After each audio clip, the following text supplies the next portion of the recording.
Welcome back to my channel. আমি সুতপা। তোমাদের কেমন আছে? ভালো আছে? আমি ভালো। দেখো আজকে মাছ নিয়ে এসেছে। মাছ ভালো ধুয়ে নুডলস মাখিয়ে মাছ ভাজা করতে দিয়েছি। তো দেখো ভাজা হচ্ছে, মাছ ভেজে নিই। সবগুলো মাছ ভাজা হয়ে গেছে আমার। দেখো ওই তেলের মধ্যে দিয়ে দেবো তেজপাতা, শুকনো লঙ্কা আর দিয়ে দেবো সাদা জিরে। ফোড়নটা ভাজা হয়ে গেছে, এর মধ্যে দিয়ে দেবো আলু। আলুটা দিয়ে ভালো করে ভেজে নেবো। দিয়ে দেবো পরিমাণ মতন লবণ। ভালো করে আলু করে ভেজে নেব। লবণ দিলে তো আলুটা যতই সুন্দর নরম হয়ে যায়। হয়ে গেছে, দেখতে পাচ্ছি নির্দিষ্ট করলে অনেকটা বড়।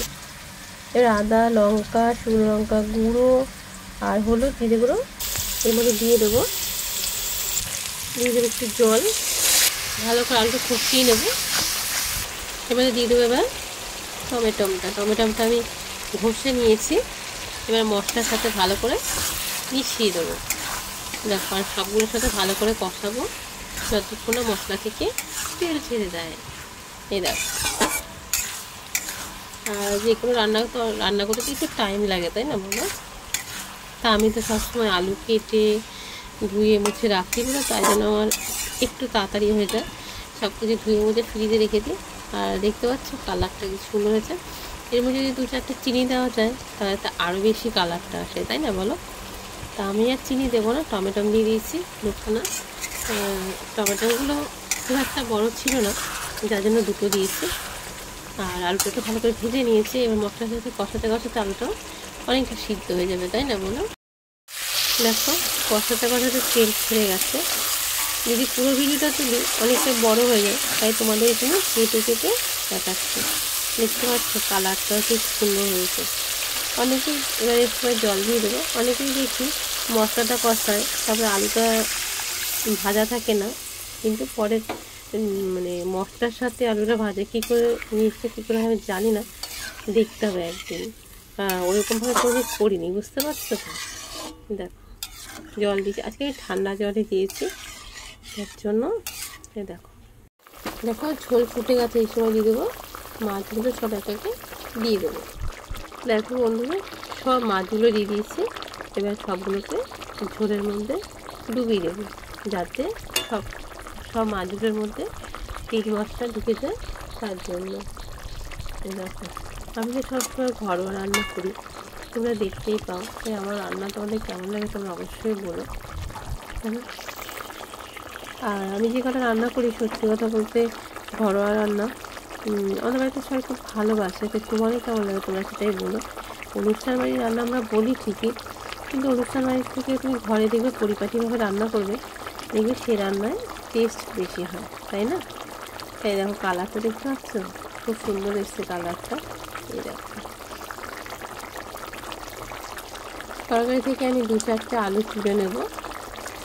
এই দেখো বেশি তুলতে হবে না, 4টে আলু তুললেই অনেক, জানো তো? এই মাছ ভাজা রেখেছিলাম সেই বাটির মধ্যে আলুটা এরকম ভেঙে নেব। তাই এখানে 3খানা আলু নিয়ে 3 পিস আলু নিয়েছি আমি। ভেবেছিলাম 4টে নেব, 4টে নিলে তরকারিটা বেশি গাঢ় হয়ে যাবে, তাই 3টেই থাক। এবার এটাকে তুলে আমি ওই ঝোলের উপরে দিয়ে দেবো। ঠিক আছে, খুব একটা গাঢ় হলে তো ভালো লাগবে না, তাই এরকম ঝোলের উপরে দিয়ে দেবো।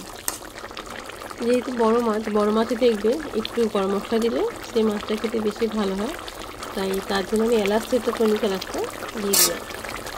ভালো করে এটা মিশিয়ে নেব। আর ধনে পাতাও দিতে পারো তোমরা, ধনে পাতা তো এই মুহূর্তে আমার কাছে নেই, তার জন্য আমি এলাচ দিলাম। এটাতে না গন্ধটা খুব সুন্দর আসে। ঠিক আছে, কালার দেখে বুঝতেই পারছি হয়ে গেছে তরকারিটা। তাই এবার নামিয়ে নেবো, গ্যাসটা বন্ধ করে দেবো। বন্ধ করে নামিয়ে নিতে হলে দেখাচ্ছি। তো এই বাটিতে আমি এক এক করে তরকারিটা নামিয়ে নেব।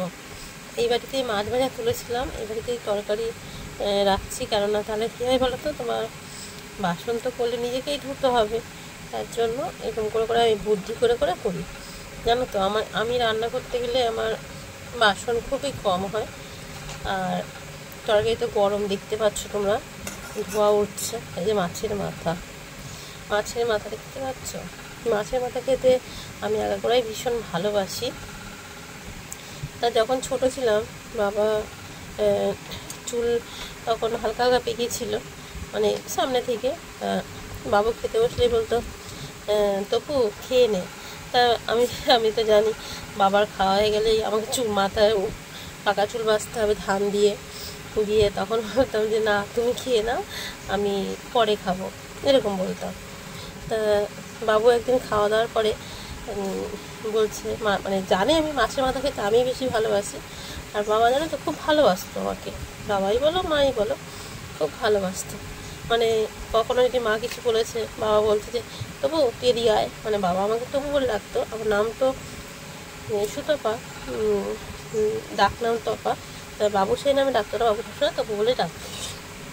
তা মা যদি বকতো বলতে তবু তুই সরে যাও দিয়ে যা, এরকম বুঝছো না তো, দিয়ে মতো কিছু হবে না তুই চলে যা, এরকম জানো। দিয়ে এরকম খেতে বসছে, বাবু মাছের মাথাটা রেখে দিচ্ছে, মানে কথাটা আমাকেই বলছে, বলছে এনে মাছের মাথা রেখে দিয়েছি, কে খাবি খা। তা আমি তখন বাবুকে বলতাম বাবু তোমার মাথাটা আমি খাবো, ঠিক আছে। আমি কিন্তু অন্য সমস্ত মেয়েদের মতো ছোট উঠে বা কিছু না, নিজের মুখেই বললাম। তা বাবু বলছে মাছের মাথাটা খা, আমার মাথাটা খাস না। এটাই বাবু ইয়ার্কি করে বলতো, কেননা বাবু জানে যে আমি পুরোই আজকালকার মেয়েদের থেকে পুরোই আলাদা, বুঝতে পারছো তো। তা আমি তো খুব ভুগি, তাই বাবু ওই কথাই বলেছিল যে মাছের মাথাটা খা, আমার মাথাটা খাস না। তাই তরকারি করতে করতে তোমাদের সাথে ছোটোবেলার গল্প শেয়ার করলাম, তরকারিটা কেমন সেটা বলো, আর আমার ছোটোবেলার যে সত্যিটা সেটাও বলো।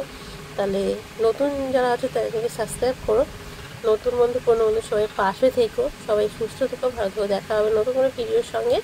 এখনকার মতন আসি, টাটা।